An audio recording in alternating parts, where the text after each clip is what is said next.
একেবারে গ্যাসের চুলার মতো। গ্যাসের চুলার মধ্যে ভাই রান্না বান্না আরম্ভ করে দিলাম। ওরে ভাই একেবারে দেখেন গ্যাসের চুলার মতো গ্যাসের চুলার মধ্যে রান্না বান্না কিন্তু শুরু হয়ে গেছে।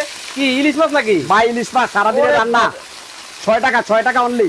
অনলি 6 টাকা, অনলি 6 টাকা সারাদিনের রান্না ভাই। ওরে ভাই দেখেন ফুটফুট করতেছে। অনলি 6 টাকায় কিন্তু সারা দিনের রান্না কিন্তু শুরু করে দিলে দেখেন। ওরে ভাই একবার গ্যাসের চুলার মতো। ভাই এটা হলো আজব চুলা নিয়ে আসছি বাংলাদেশে, এই প্রথম নতুন। হাড়ি থাকবে 3টা, ঢাকনা থাকবে 2টা।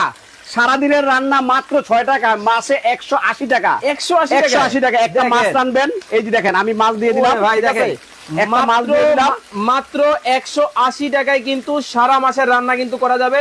জাদুর একটা চুলা আসছে ভাই, এটার মধ্যে কি শুধু মাছই ভালো যায়? ভাই এই যে আছে রাখছি মাংস। আরে ভাই এই মাংস আজকে হবে ভাই। এই দেখেন ওরে ভাই একবারে দেখেন সেট করে উঠছে ভাই। একেবারে দেখেন সেট ভাই করে কিন্তু ওরে বাবা দেখেন এই দেখেন ভাই সেট করে উঠছে ভাই। গুরুম গুরুম করে আওয়াজ দিচ্ছে আরে ভাই। চমৎকার দেখেন গ্যাসের চুলার মতো। গ্যাসের চুলার মতো ভাই, গ্যাসের চুলার মতো। ওরে ভাই দেখেন মানে রান্না বান্না কিন্তু শুরু করে দিয়েছে একেবারে গ্যাসের চুলার মতো কিন্তু করে সেট করে কিন্তু রান্না হইতেছে ভাই।